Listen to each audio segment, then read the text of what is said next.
Hi, I'm Diane Cooke, Tech Policy Fellow in the International Security Program here at the Center for Strategic and International Studies in Washington, D.C. I'm excited to invite you all to this afternoon to an in-person and virtual conversation on an incredibly topical book being published later this spring titled Open Source Investigations in the Age of Google, which contains contributions from a range of award-winning practitioners and experts from the open source community. How did a journalist identify the culprits responsible for bombing hospitals in Syria without leaving their desk nearly 6,000 miles away? What made it possible for academics in California to discover Russia's invasion of Ukraine in real time, hours before any official announcement was made? And what are policymakers, lawyers, and intelligence agencies doing to keep up with and make use of these capabilities? This new interdisciplinary book seeks to answer these questions and more.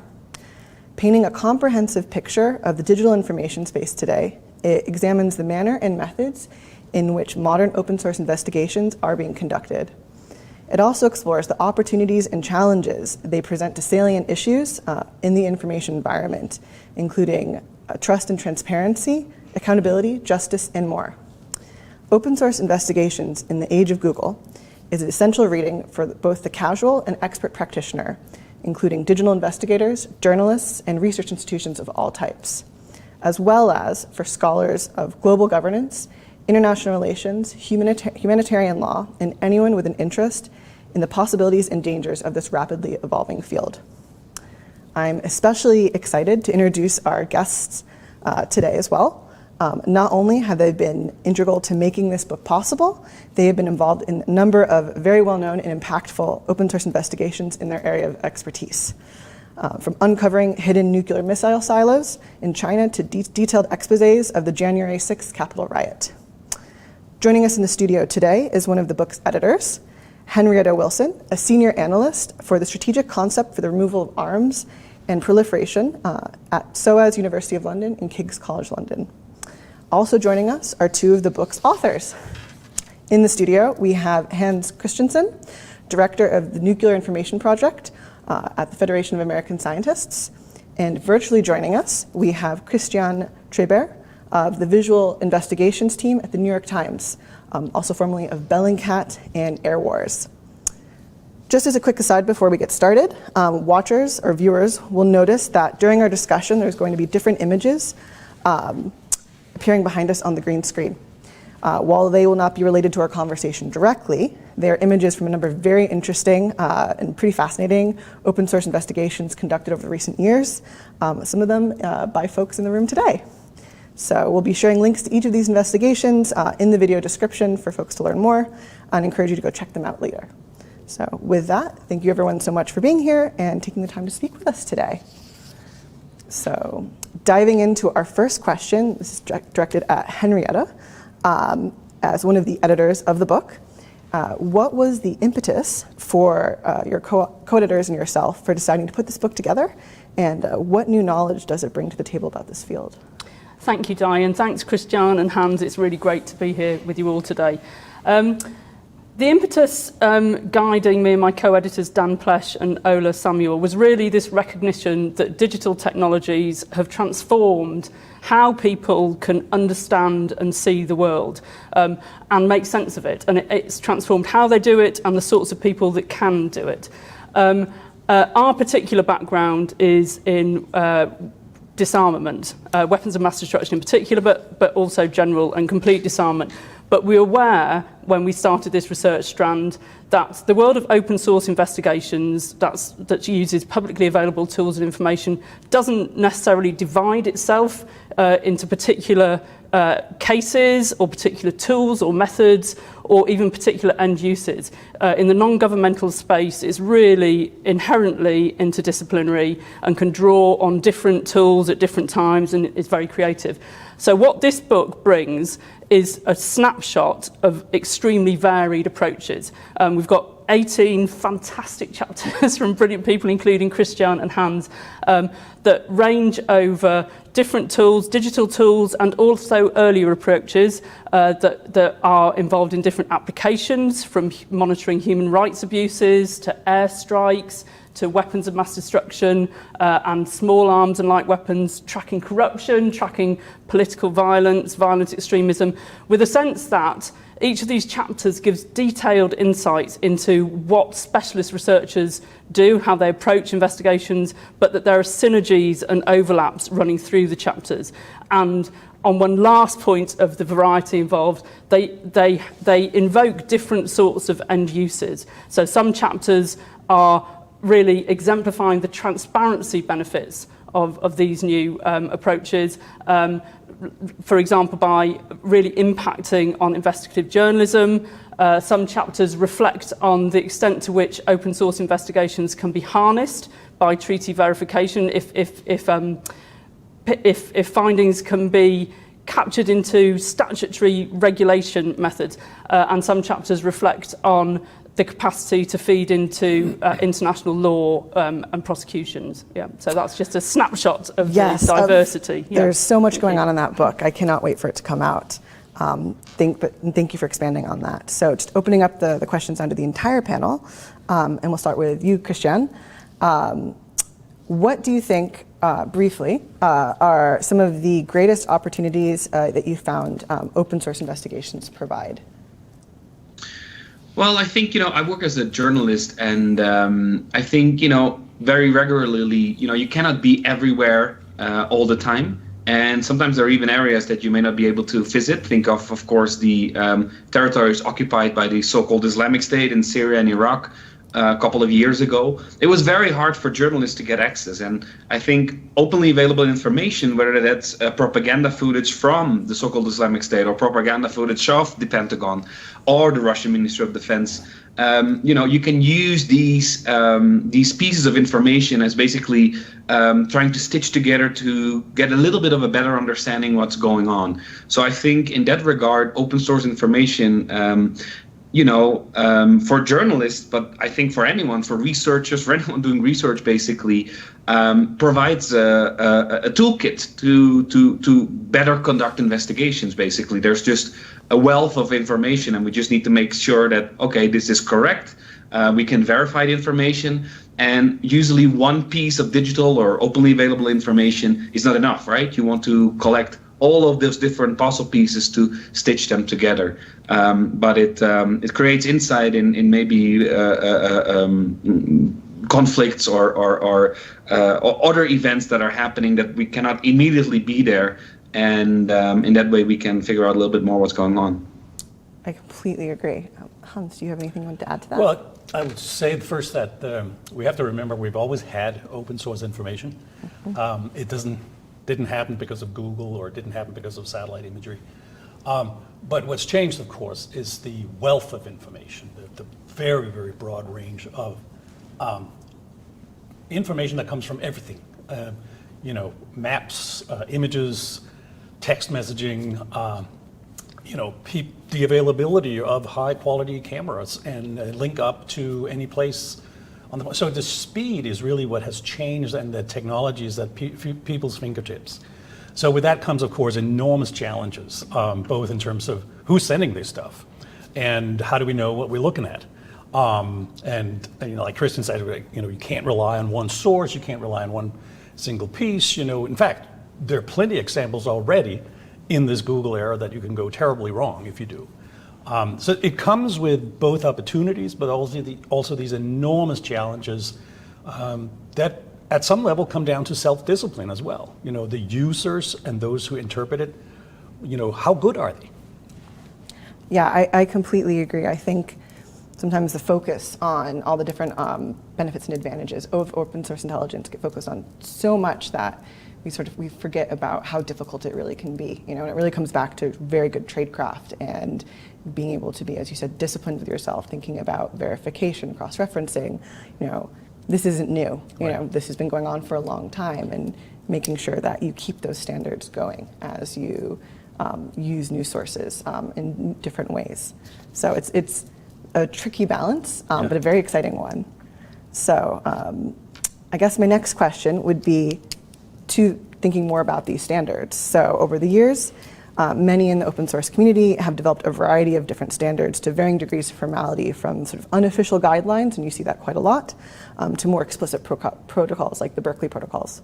And I'd be interested to hear your thoughts on what we would say the most important best practices are for open source investigators, and how formalized should they be, if at all. And I'll start this question with you, Henrietta. Thank you. Well, following on actually from the sorts of things Christiaan and Hans were saying earlier, there is this huge explosion, this huge amount of information, and kind of a set of techniques that's emerging about how best to deal with it that draw on previous approaches.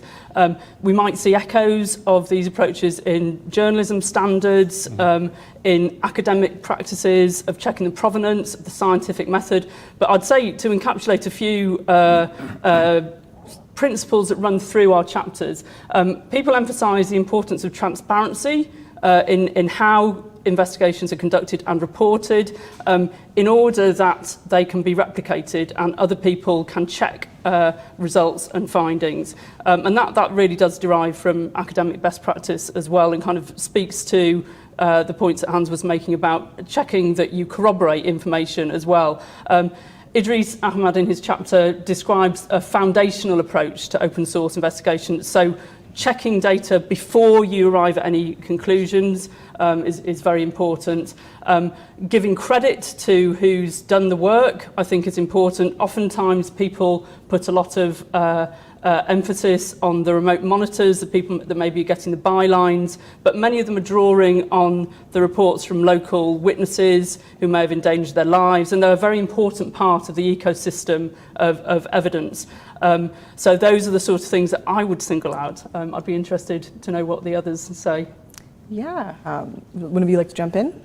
All right, well, what comes to mind, of course, is the community, and that's a large spectrum of people that use this, will never use the same standards.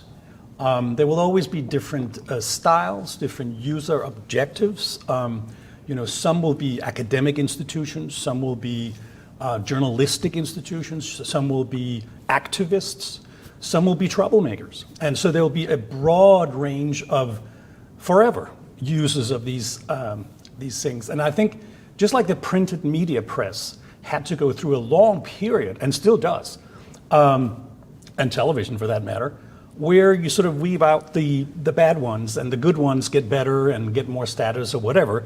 The same process will happen, of course, in open source. All the practitioners will have to go through that school, and some of it is hard. I agree. I think one of the really great things about open source in particular is that weeding out, as we say, is possible in a way that isn't possible for other forms of intelligence, because of that transparency, because of that being able to replicate. Right. There we go. Mm-hmm. The techniques that are being used in the approaches to find the same information and arrive at that same ground truth, which I think is a pretty great aspect of open source investigations. Christiaan, did you have anything you wanted to add? Yeah, I agree with both Henrietta and Hans are saying. I think it's important. Of course, it's tricky in a way to think of a streamlined approach to let's say ethical guidelines for open source investigation, because it's cross-disciplinary, right? Like, it's not a journalism thing. It's not academia only. It's not intelligence agencies only. It's like everyone can use it. It's just a way of using information and assessing that information. So I think the Berkeley Protocol is a great step, and I think personally I indeed care very much, as Henrietta said, about indeed the credit.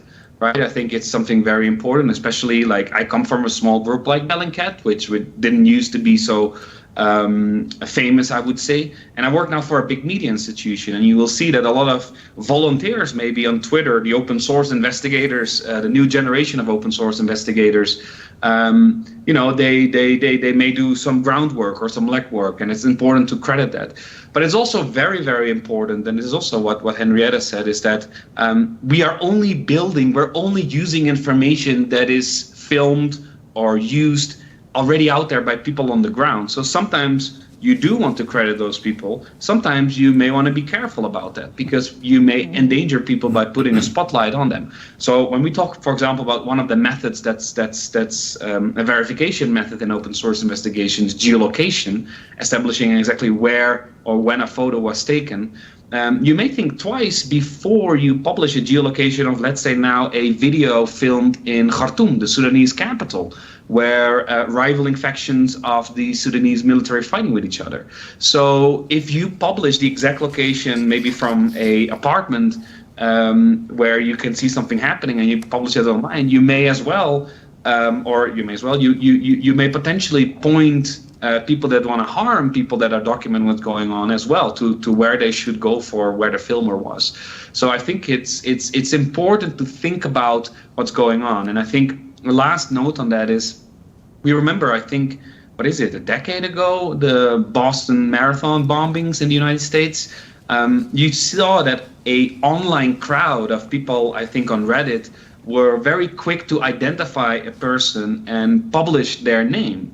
And it turned out to be the wrong person, right? And even traditional media ran with that name. And I think that's very tricky too, right? Like it can be very maybe exciting even to try to find what's going on and who's responsible and so on. But I think the barrier to publishing something should be very high and everyone should think about it. And I think with open source investigations, because it's not just media organizations or academic institutions, but anyone, for example, with a Twitter account that can just put something online, I think it's very important to have these discussions when we publish something and when we try to hold back. Thank you, Christiaan, for pointing that out. I absolutely agree. Of course, it's absolutely vital that people consider the implications of publication before giving credit randomly, as I suggest. So it's slightly contradicting what I said earlier.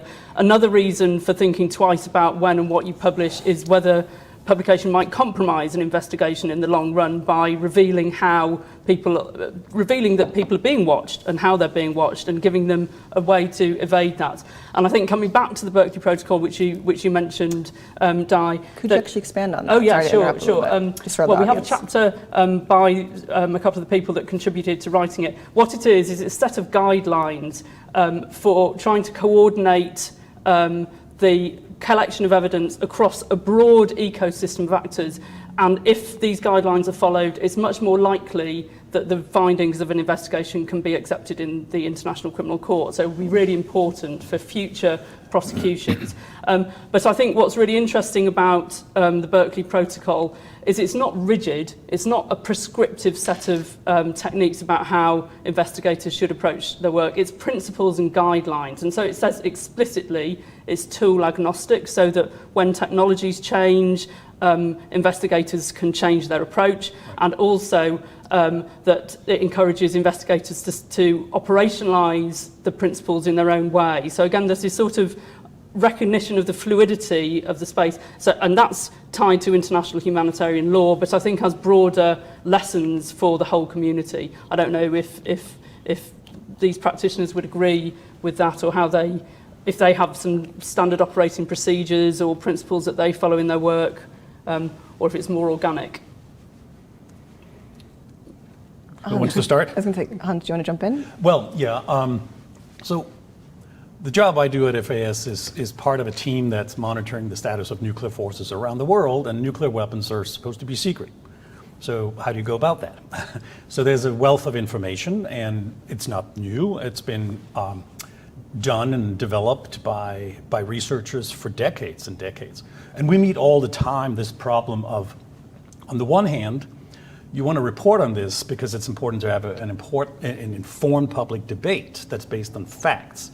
On the other hand, when you do it, you can play into the dynamic and the competition between nuclear powers. Or you can publish something that's wrong, that's creating a sensation, but it turns out to be wrong, and you spread false information. And cleaning up the internet is impossible. Once it's out, it's out.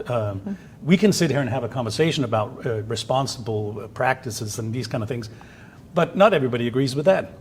And a lot of people are just out to create some news stories and whatever and get some clicks. So it's really a challenge, and you also meet this problem that once you publish, and it's a little related to this issue of, be careful about what sources you do. Another aspect of that dilemma is, of course, that when you use sources, they might sometimes be sources that reveal things that government don't want you to reveal. And so as soon as you use it, they go out and clean it up. And so there is one less factual piece of information in the public domain. Is that a good thing or a bad thing? So that's a real dilemma. I mean, that's not new, but that has always happened. I agree. I think this trade-off, transparency, for both, good in terms of validation, but then also these drawbacks, both in terms of potentially compromising people on the ground, losing those sources over the long term. I've definitely experienced that myself, where I've used certain sources and you go back the next day and they're gone, which is incredibly frustrating. And it's a really tricky dynamic that I don't think you face in any other type of information gathering in the same way. I would love to hear your thoughts in terms of what kind of trade-offs, in terms of both like sort of the interim or sort of the short term, and then also thinking with the long term. Should we be worried about, especially, let's say, less about compromising, let's say, individuals on the ground, but revealing particular sources, because there'll always potentially be a new source, and it's just a very evolving landscape, and that's just something that is a part of open source investigation? Or do you think there should actually be a move away from full transparency to try to keep some of these sources or methods hidden for longer? And Christiaan, why don't I jump in with you first? Sure. I mean, I think it totally depends, of course, on what kind of investigation it is. But something that's now in the news and that our team is working on a lot are, of course, the Pentagon leaks that appeared on Discord. And my colleagues, including Eric Toller, who's with Bellingcat, my former colleague at Bellingcat, who's now also freelancing with us with the New York Times Visual Investigations team, it's a good example. Here we're literally talking about an open source, meaning this is not a individual, like in a human source, but it's a source that Eric and our team discovered a second Discord channel that was way bigger, and where Jack Teixeira shared way more documents than was previously known. Actually, he started 48 hours after the full-scale Russian invasion of Ukraine. So that's very striking, right? That changes a lot of things in this story about the Discord leaks. It mainly, this has been going on for long, and probably a lot of foreign nationals had access to this intel that he was sharing. We published a story on that. The New York Times published a story on that. But if you read the story, you can see that we don't mention the name of the Discord channel. Why? Because that Discord channel is still online and active. And for some reason, neither by law enforcement, it seems, or by anyone else, it was found. So it was only known to the 600 or so people that were in there. And it was a trade-off between, I think, does the team publish this and, with the possibility that the entire server is gone, or do you publish it with the name of the server and then suddenly so many people come into that server and it's definitely gone, right? So I think that's a good example of what do you do? What do you reveal? What don't you reveal? Simply because you find a piece of open source information, it's technically openly available. However, not a lot of people know about it, right? And it became world news, okay, there's a second Discord server. So there it was I think an interesting trade-off to say, well, maybe let's not mention the name. And again, these are my colleagues that found this. I wasn't involved in this, but I think it's a very good example of holding back some information because you want to continue reporting on it. I agree. I was actually, Hans, I'd like to ask you your thoughts in terms of the trade-off for sources, because I know you work in a very different area which has different types of sources, different types of collections, and then therefore different trade-off concerns. Well, so what I mentioned before, this trade-off between how you play into a dynamic that is in full swing, because of the nature of the work we do. And so when we started, the Chinese started producing or building all these silos for missiles, and it was like a candy store for open source, because we got to find them, but the only way we could do that was by using lessons learned from previous work we had done. We knew what to look for, et cetera, et cetera. Suddenly there were 3 different organizations finding or publishing these in public. Now, what happened then, of course, was that for several years we've had defense officials going on the Hill arguing that the Chinese are coming, tons of nukes, we need some more stuff, And so there's that kind of debate. And so here we come and go out and essentially confirm what they've been saying, right? So we got a lot of pushback from people saying, how could you? You're adding to this. But I think there's a benefit from this, despite that challenge, which is that by putting information into the public can then go and examine this and have a conversation with decision makers we just couldn't have before. We can ask detailed questions about their assumptions. How do you get to these numbers? How do you get to this net? So there's a benefit coming from factual information in the public as well. So I think that's important to point out. Yeah.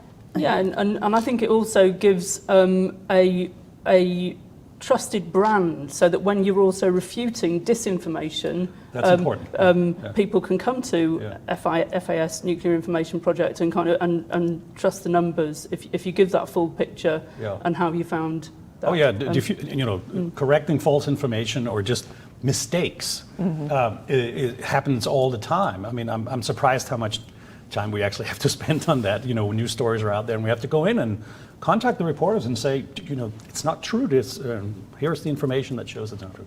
So that's an important function of it as well. And I think that reveals something really interesting about the unfolding trust dynamics we're seeing sort of in the open source community, where we are seeing 5 years ago, Bellingcat was brand new, and there, we had a lot of existing institutions, but they weren't as widely known necessarily for their investigations specifically to the general public, and that's really changed in the last couple of years.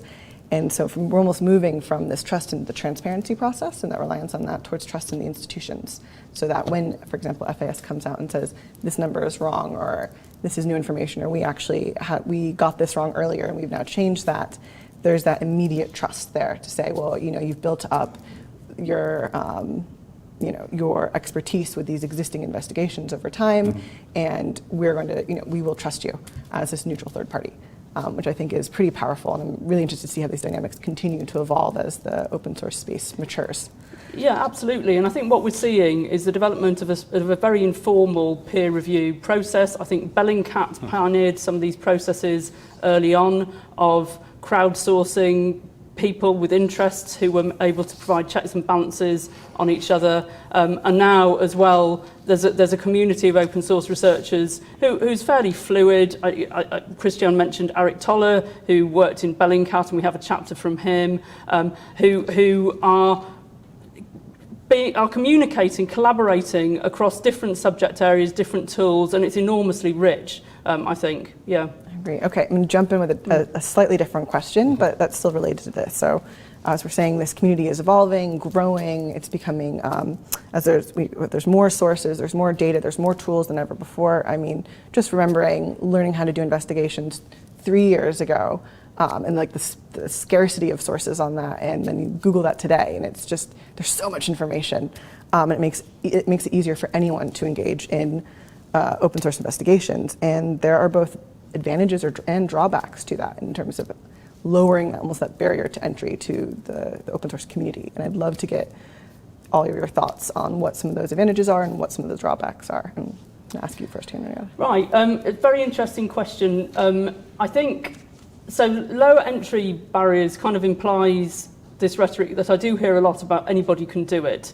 And certainly the access to the technologies is and the information is quite widespread now, and there are certain investigations that can benefit enormously from crowdsourcing quite accessible tasks.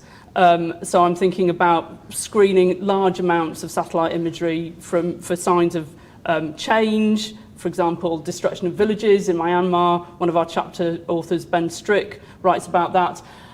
So that can be quite accessible with training and careful management of the numbers of volunteers. But I also think it's actually really hard to do it well. To do the sort of things that Hans does or Christiaan does is not anybody can do it. It takes many years of learning and a certain mindset. I don't know if this is how you see it, a sort of curiosity, a commitment to truth, dogged pursuit of facts where you might lead to a kind of creative ability to pivot and find information when you can't find it in the first way. And I think maybe the entry barriers for that are quite high. I think it's maybe not as easy as it seems. I mean, it might be that people position themselves quite easily to be that person, but that's when we need, as a matter of public literacy, to read the results of open source research and think, have they been transparent? Where's their provenance? Where did they get their data from? Are they being careful in how they're reporting things? So it's kind of on the public to also scrutinise things. Did that make sense to you? No, Yes. that all makes sense, and I think that you've raised a number of really important points. Christiaan, do you have anything you wanted to add? No, I think these are indeed very important points. Again, a little bit. I mean, on the low entry barrier, I think it is great, because I wouldn't be here sitting with all of you if it wasn't that I just started tweeting geolocations of airstrikes that were conducted by either Russia or the US-led coalition in Syria and Iraq, 2015. That's how I started doing this work, and the low barrier of entry was like I literally just tweeted it out, and I think the first established organization that reached out was Amnesty International. I was like, oh, hey, can we talk a little bit about how you found this and so on? This was 2015, and soon after, Bellingcat and Air Wars followed. So that's how I got into it. And I think, yes, if you have the curiosity and if you really want to focus on something, you want to find out what happened and establish the facts. Anyone with a computer, of course, can start doing it. But I think it is important to say, well, it's also having, for example, the privilege of time, right? And the privilege of having a good internet connection. Because the privilege of time, why am I saying that, is I was studying at the time in London. And I'm from the Netherlands, and the Netherlands, I didn't need to worry about paying for my education because the Dutch authorities pay for it. So I'm working on the side, but I can also spend time on doing something what I'm really intrigued in, which is open source research, in my free time. And I can do that voluntarily and spend a lot of hours on it. But a lot of people, of course, don't have that privilege of time because they maybe constantly have to work. They don't have the time to spend because it takes a lot of time. And I think that's something important to take into account. And I have many other thoughts, but I'll leave it at that first. I just want to, because working on the nuclear issues, I think one of the important things is that the dynamic we saw after the end of the Cold War was that most people thought nukes are on their way out. Well, not most, but a lot of people that were experts and had institutional memory about these issues left the field. And many foundations that previously funded and NGOs to do quality work on these things and hire people and make sure that they could function in that professional capacity for years, they left the business or moved to other issues. And so suddenly you're sort of a hollowing out of capacity within civil society on these matters. And now here we are again. It's in your face. And you don't just recreate that capacity because it's in the news. It takes people that have this kind of skill set. And most importantly, it also takes those people with institutional memory to educate the next generation to be able to do this. That is so important. And so, with this territory comes, it's like, I like the open source world specifically, the interaction between the people who do the work, because it's almost like, it's almost like the field of science where you put out a theory and an article about a discovery or whatever, but the assumption is always that it's open to interpretation. Somebody can come back and say, that's not wrong, we need to fix this, we have a new theory now, et cetera, et cetera. It's continuously evolving, and I find that fascinating.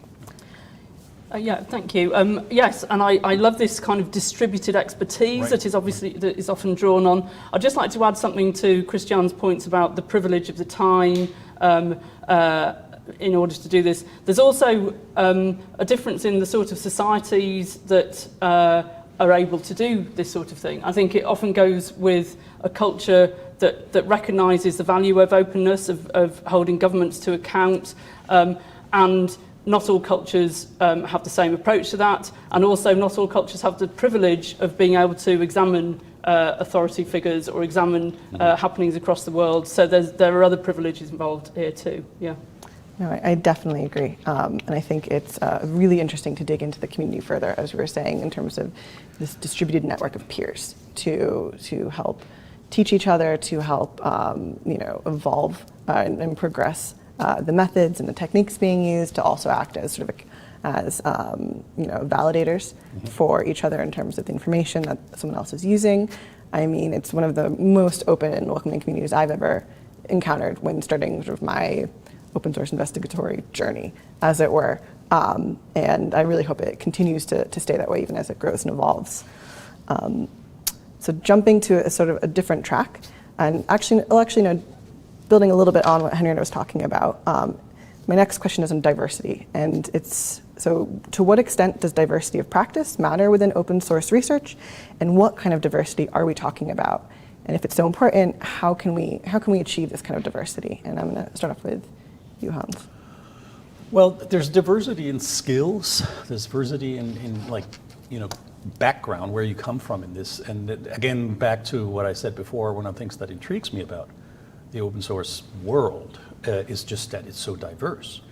And that can be an enormous benefit, but also, of course, a really huge challenge, because not everybody has the same idea about what standards you should follow and what have you. Your points about diversity in terms of where do people come from when they work on this stuff? There are countries where you just can't do this kind of work. There are countries where if you publish something about it, people go missing. And so it's just a real challenge to get the right kind of mix of diversity. But and the other issue is, of course, there's also a diversity issue that's related to what ethnic diversity in the country where people do work on it. What kind of communities are brought up and enabled in this conversation, and because it'll go on for forever. So they're both technical diversity issues, but also social diversity issues. I think it's really important to keep track of. I agree. Christiaan, do you want to jump in? No, I just 100% agree with Hans here. Two very different issues, technical background of based like what is your expertise. But I think when we talk about social, ethnic diversity issues, I think look at the panel, right? I mean, there is still who is enabled, and it comes back to partly the privilege thing that Henrietta and I mentioned at the previous question. Is like, who is able to do this kind of work, right? And we in the New York Times Visual Investigations team, we have a open position, for example, and we're trying to hire. And if you look at the pool of people that is applying, it is not diverse. It's diverse on technical background, but it's not diverse on the applicant's background, culturally, socially, ethnic. So it's like, this is really something I think that is important to see, okay, how can we stimulate, how can we be part of trying to push for greater diversity in the field of open source investigations, whether it's in academia, whether it's in journalism, and so on. And I think part of that is also giving back to the community, right? Like seeing, okay, sure, it's great that some top US universities provide now courses on open source investigation, but who does it reach, right? And how can we as a community try to enable others that maybe not really are underrepresented or not represented at all in this field right now?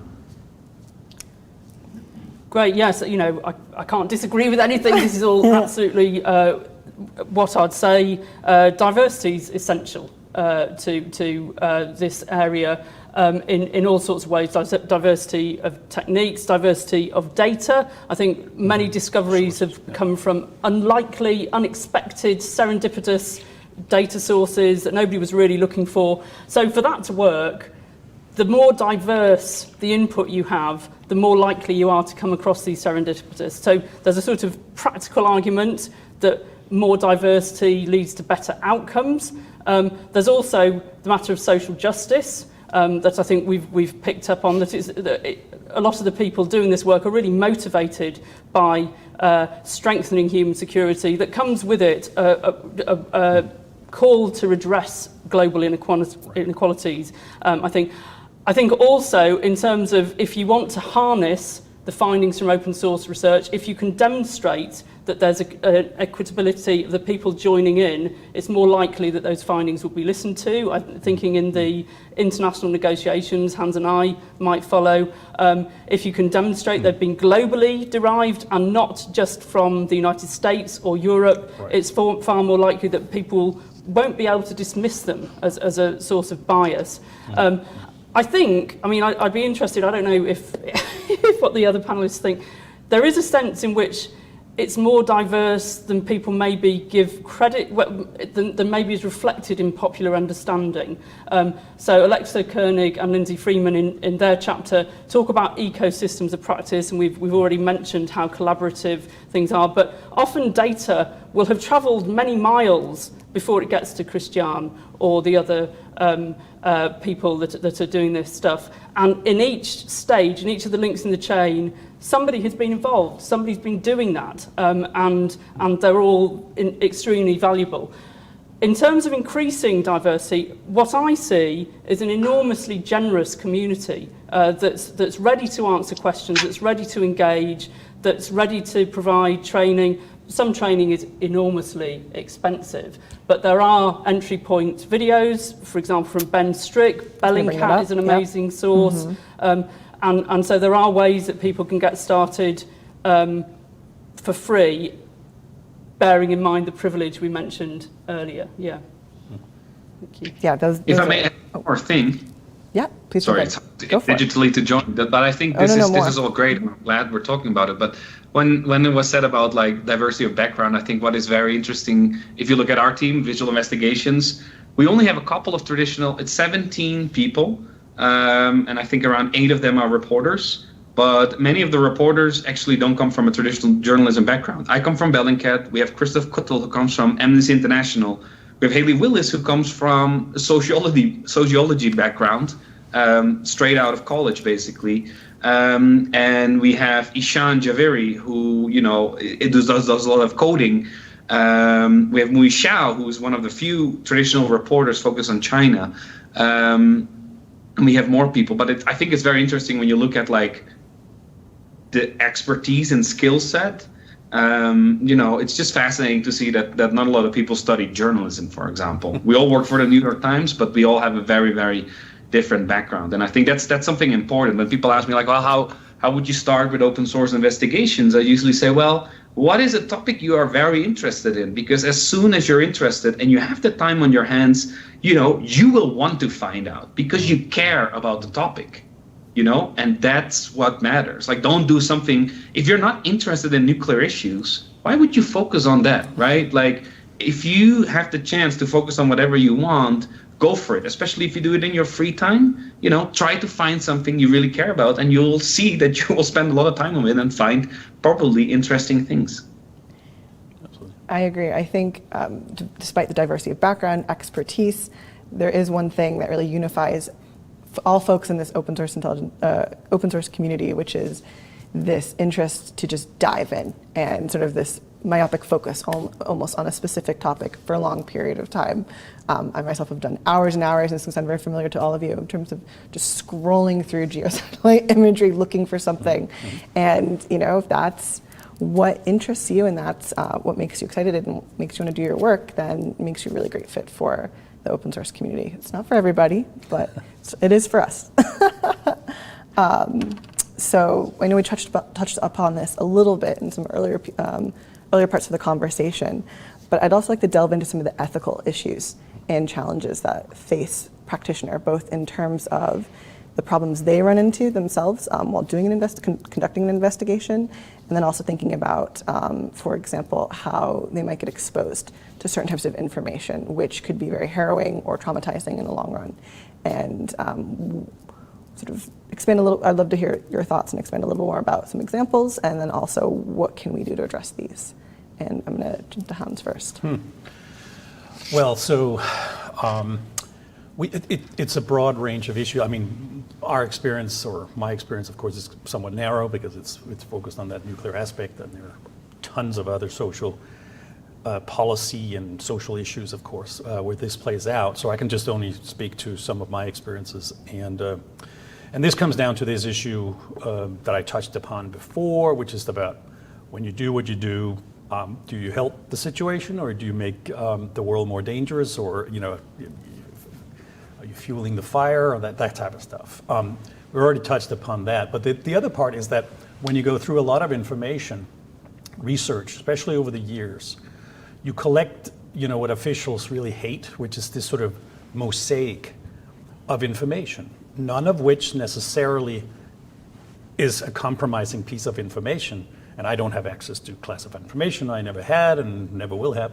But that's just to say that you can nonetheless begin to build a picture of something that is supposed to be secret. And this is especially the case over many, many years if you collect information. Open source attitudes in governments and institutions have changed a lot over the last 30 years. After the end of the Cold War, there was a phenomenal opening up of the interest in increasing transparency. So we saw access to archive in Russia, we saw great declassification efforts in the United States, some in Britain and France and what have you. So there are so many examples of how when the wind blows in the right direction, people want to be a little more open about this. Now things are going the other direction. And so we're beginning to see that transparency is closing up as well. We're beginning to getting the same kind of arguments for why something needs to be classified, even though it's not really secret, it's just sensitive and that type of stuff. So we see that kind of trend now happening for real. But as part of my research, for example, I remember particularly one incident in which I did a lot of work under using the Freedom of Information Act. And so one time I got a document from the US National Security Administration. And I was flipping through this document, a lot of it was redacted and what have you, and suddenly you open a page, and on this page is a picture of one of the US nuclear warheads, cut right through. You can see all the internal components. And I was like, this can't be right. And so I called in an NSA and I said, guys, you sent me this document. And they were like, really, we did? Oh, we'll send someone over. No one came. 2 weeks later, I have to call them again saying, this document is still here. Do you want to do something about it? 10 minutes later, the guy with his zippered bag showed up in front of the door, and I had to sign a contract with the United States government that I will never reveal the content of the W-80 warhead. It's in here, but you can pull my fingernails out. But that's sort of, you meet this thing, and you have to make a decision. It's a dilemma because, heck, I'm in an NGO organization, we work on nuclear issues. That would have made it one hell of a story, right? But you just don't do that. Yep. No, that's one of the big, I think, agreed, one of the bigger ethical dilemmas when you stumble across this kind of information is, what do you do or what do you don't do? So, Henrietta? Yeah, sorry, I was just, it's such an interesting example. And in your case, it seems pretty clear cut that you wouldn't talk about that. Right. But I think a lot of the ethical issues in open source investigations are much less clear than that. And they are truly dilemmas. There might not be a single correct approach or a single incorrect approach. We've talked a bit about some people might be putting their physical safety at harm by doing this. They might be doing that willingly, they might not be doing that willingly. And so people that are at the publishing end of that, they're making a lot of decisions on behalf of a lot of people. And I think people are very careful and aware of this problem, but I think it's not always possible to get it right, if I'm honest. The Stanley Centre for Peace and Security have developed a process by which open source researchers can work through to try and understand the ethical implications and come up with a response. But in the moment, it might be very hard for individuals to do this. I think the question of how and when people work with closed sources is also at times extremely complicated. I think in not all open source investigations, but a fair number, I'm aware maybe of Christiaan's work, have relied on a sensitive tip-off or a sensitive source of information, and then you have a choice about whether you believe them, how you believe them, how you make use of them. Yeah, thank you. That is a great point. I completely agree. Christiaan? Yeah, I mean, I can touch upon one slightly different aspect, but regarding, is regarding ethics in open source investigations, or investigations where a big share of the material is open source or visual. Our team did a lot of investigations on police brutality and police killings in the United States, especially against Black Americans. And the tricky thing in general in our work is that we're often trying to understand how was someone killed or how did someone die. And I think it is a very hard balance to strike, where you want to show how something happened to hold someone to account, but also avoid repeating footage of someone that's being killed. Whether that's George Floyd, whether it's at Breonna Taylor, where there was actually no footage of her being killed, but we made a whole reconstruction, a 3D reconstruction, what happened based on all the other information there is. And I think this is tricky. As Henrietta says, this is there's no guideline, this is the good way to do it and this is not.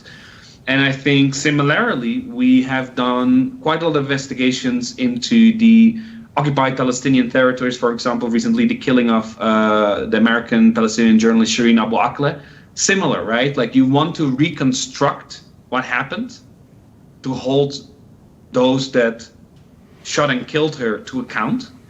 However, you're also repeatedly, like the moment of death, for example, these kind of things. So this is a very hard thing to balance, I think, with journalistic open source investigations. And we may not always do it the right way. We're always trying to learn, and it's just very hard, because you're trying to hold the ones responsible to account, but you also want to avoid repeating a moment of death. That's very true. And I think one of the great things is that the community is definitely engaging with these various ethical dilemmas more, as Henrietta was saying. And there is an increasing amount of conversation on how do we approach these problems, acknowledging that we're not going to get them 100% right. There will be failures. That's going to happen at some point. But how do we try to be better? And I think that's incredibly important. I'm really glad we're focusing on that. So we're starting to come up on time. So I'm going to actually tell you the last two. I've got two final questions I'd like to ask. I'm going to share the last one first so you can think about it. And the last one is, what is one particular takeaway that we've not discussed yet that you would love to share with our audience about either the book itself or more broadly about sort of modern open source investigations? So something to think about. We'll come back to that. But the other final question, which we don't have too much time for, so maybe some shorter takes, would be thinking about emerging tech. And so I'd be remiss if I didn't ask about the threats of emerging technology on open source investigations. In particular, and I'm sure you've all gotten this question quite a lot, the proliferation of generative AI models, such as chatbots like ChatGPT, or text-to-image software like DALL-E or Stable Diffusion. And there's obviously a great deal of concern, both within and outside of the community, about what negative consequences this tech can have on the capability of investigations. So I'd love to hear your thoughts on those. And we'll jump to Christiaan first. I think there's a lot being said about, indeed, the negative consequences of AI, whether that's text-to-image or whether that's indeed chatbots. I think these are very, very valid concerns. But I want to bring up one thing in how actually two instances where I've used ChatGPT during an investigation. I don't know how to write code. I have a colleague, as I mentioned, Dishan, who knows how to write code, but he's not always available to write a code for me. So you have a great website called Turbo Overpass, where you can basically say, when you're geolocating something, you're like, I want to have all the bakeries in Washington, D.C. that are in like 10-meter distance of a pharmacy. that can help, because if you have a photo that shows a bakery and a pharmacy, what is, and you think it's in DC, what are all the locations where they're that close? And you can write a code and then you put it into that website and it shows you on a map where those are. I can tell ChatGPT, please do this for me, write this code for me. And within a couple of seconds, I have that code copied in the website and there I have my answer. So that's something that makes my work easier.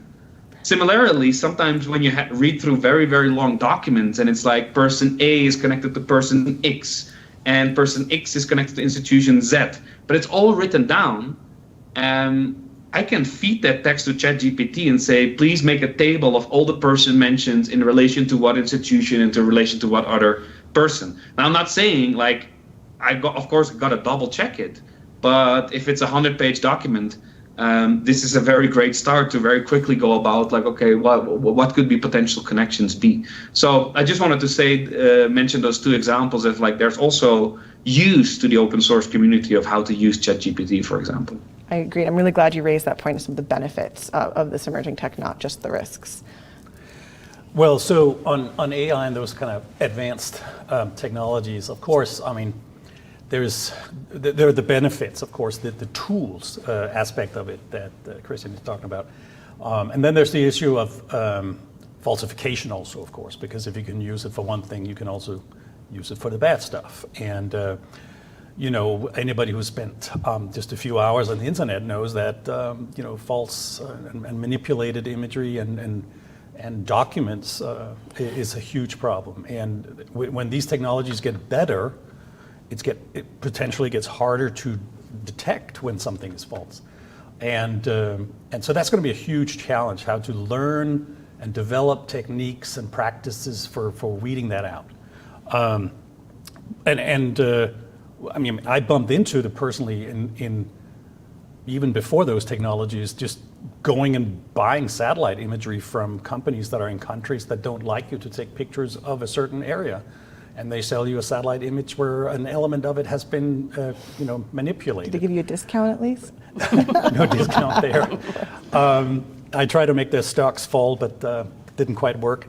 But that's an example of, it's not just sort of bad actors out there. Sometimes there can be national laws or institutional considerations that make people do these things. But there's also this thing about silly secrecy in a way that happens in many levels, both in the competition between organizations and individuals that work on this, kind of like the protection of turf or secrecy if it's in a government institution and what have you. And we describe something in the chapter in the book, something we call the Barbra Streisand effect, which is this thing that the case is that somebody took a picture of her when she was lying by the pool or something like that. And she was, of course, very upset about that. But then by raising this issue in the public and pursuing this, it made sure everyone wanted to see this, and suddenly it proliferated greatly. So there's an element of finding some sort of a middle ground to manage this. We're not gonna be able to fix it. It's going to be there forever. Really briefly, do you have anything else you want to say? Yeah, very quickly. Undoubtedly, the information landscape is pretty complicated at the moment and likely to get more so. I'd say that open source research of the sorts we've been hearing about provides the tools to maybe help manage that, and also provides a really important mindset that there is such a thing as truth and we can find it out. Agreed. Yeah, I think that is a great note to end on. Before we wrap up fully though, I would love to hear if you have any final, very brief takeaways that you would just want to share that we haven't been able to cover, although we've covered a lot. So. Well, I've just really enjoyed this conversation, so thank you very much. I think, yes, we could have gone in different directions, but we captured a whole lot of things. So thank you to my panelists. Also, thank you to my chapter authors, who are all extraordinarily talented and generous people. Yes, and thank you all so much for coming. We're coming up on time, so actually done quite well. I was worried we were going to run a little over, and that'd been my fault for continuing to ask you all questions. Thank you again to all our guests, Christiaan, Hans, Henrietta, for a really fascinating discussion on modern open source investigations and their soon-to-be published book, Open Source Investigations in the Age of Google. For those in our audience who are interested in learning more about both the book and just more generally open source investigations, please check out the video description below for a link to the book itself, as well as the links to the open source investigations, which the images that have been appearing on the screen behind us have been from. And as always, the CSIS website also has a ton of great content on the various issues our global community is facing today. So please head over there if you would like to learn more. But thank you for joining us and have a wonderful rest of your day.